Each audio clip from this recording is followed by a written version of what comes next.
Hello everyone, welcome to Winners English. I brought an article from CNN Sports published on June 6. The title is Trump's travel ban allows athletes from affected nations into US for the World Cup and Olympics. Fans may be stuck at home. President Donald Trump's latest travel limitations may keep fans from the 19 named nations from seeing their athletes competed in some of the globe's most important sporting events in the next several years, even if the on-field competition won't be affected. The president's proclamation doesn't appear to have a major immediate impact on planning for the World Cup, 2028 Summer Olympics, or other major international sporting events scheduled for his second term in office, as athletes, coaches, support staff, and immediate family members will still be able to enter the country. But fans from those nations now face an even more uphill battle to see games in person, despite members of the Trump administration encouraging the world to come to the US for these global events.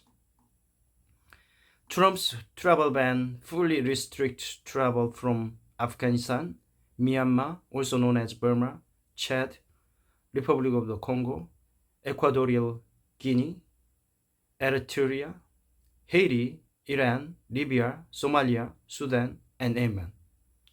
There are partial restrictions for Burundi, Cuba, Laos, Sierra Leone, Togo, Turkmenistan, and Venezuela. But there are exceptions carved out in the proclamation, including for athletes, coaches, important staffs, and immediate family for athletes traveling to the US for the World Cup, Olympics, and other major sporting events as determined by the Secretary of State. The proclamation also states that people who have existing visas to be in the United States will not have their visa revoked as a part of the travel ban. That means the Iranian national team, which has already qualified for the 2026 World Cup, will be able to play in the tournaments, as would Sierra Leone, Sudan, Libya, Burundi, Venezuela, Cuba, and Haiti should those teams qualify. Those nations are still in the fight for qualification for the World Cup as the tournament's field becomes clearer. The Republic of Congo, Equatorial Guinea, Eritrea, Chad, Togo, and Somalia all appear to be long shots for the World Cup for World Cup qualification, and Afghanistan, Laos, Myanmar, Yemen, and Turkmenistan have already been eliminated. While the teams, their staffs, and their immediate families would be able to travel to the US for the tournaments, the travel ban would likely to keep most of their fans from coming into the country for any games. With the tournament being hosted by the US, Mexico, and Canada, fans from the affected nations may be able to still travel to cheer on their teams in the tournament, should they be scheduled in either Mexico or Canada. With the qualification still ongoing, those fans won't know if that will happen for quite some time. Qualification for the tournaments doesn't wrap up until later this year, and the drawing of teams into groups won't happen until that it is done.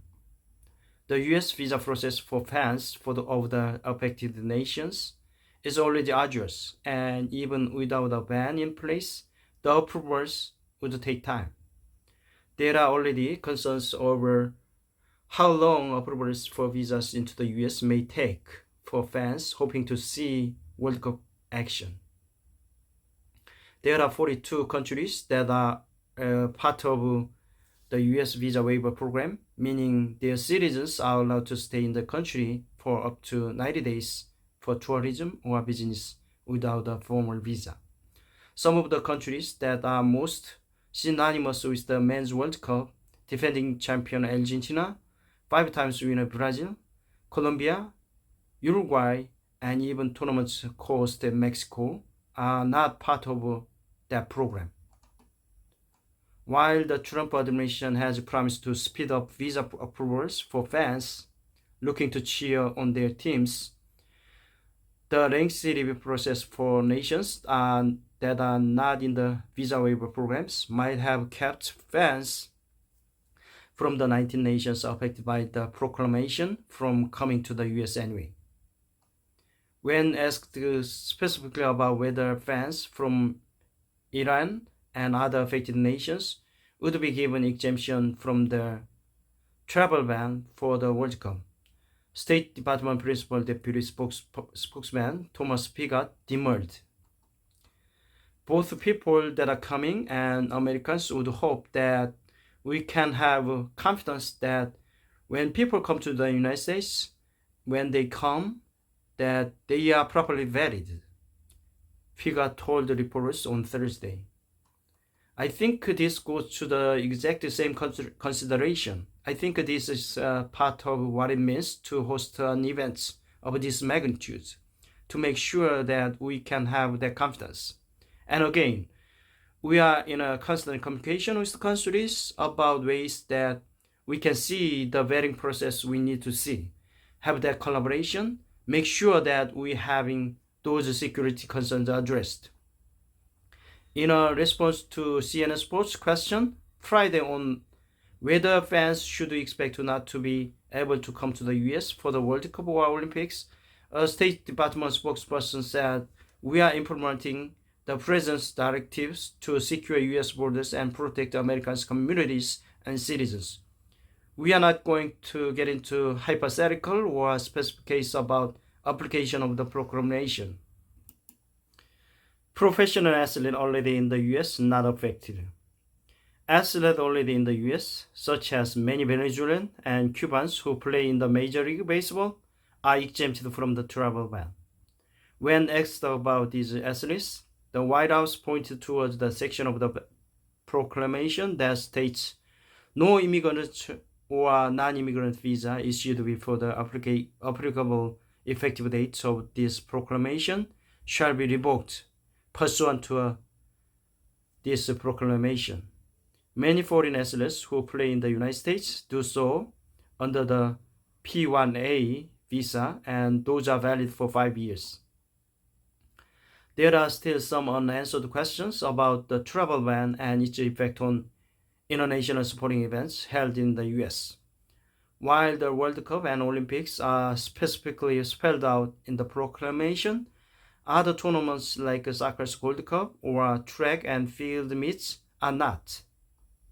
CNN has reached out to the State Department for additional information on how the Secretary of State would determine what constitutes a major sporting event and what the timeline for that decision would look like. The Trump administration has made it clear that it wants foreign visitors to come to the US for the World Cup or Olympics, but immigration concerns remain top of mind, as evidenced by a comment Vice President J.D. Vance made last month during the first meeting of the White House's World Cup Task Force. "I know we'll have visitors, probably from close to 100 countries," said Vance. "We want them to come. We want them to celebrate. We want them to watch the game. But when the time is up, they'll have to go home. Otherwise, they'll have to talk to Homeland Security Kristi Noem. Noem's department includes Immigration and Customs Enforcement, or ICE, which is responsible for deportations out of the US.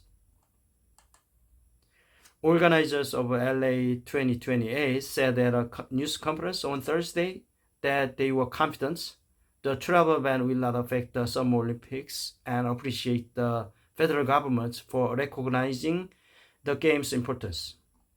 It was very clear in the directive that Olympics require special consideration, and I actually want to thank the federal government for recognizing that. LA 28 chairman and President Casey Wasserman said, according to the Associated Press. it's very clear that the federal governments understand that that's an environment that they will be accommodating and provide for, he said. We have great confidence that will only continue. It has been the case to date, and it will certainly be the case going forward through the games. The U.S. Travel Association said in a statement that while the proportion of annual foreign visitors affected by the ban is just 0.5%, the major global events taking place in the U.S. over the next few years represent an opportunity to attract new visitors to the U.S. The travel industry supports policies that make the United States both secure and welcoming. In some instances, this is a challenging balance to achieve, and we respect the administration efforts, the association told CNN Sports in a statement. Alright, thank you so much for watching my video. I'll see you guys next time. Bye-bye.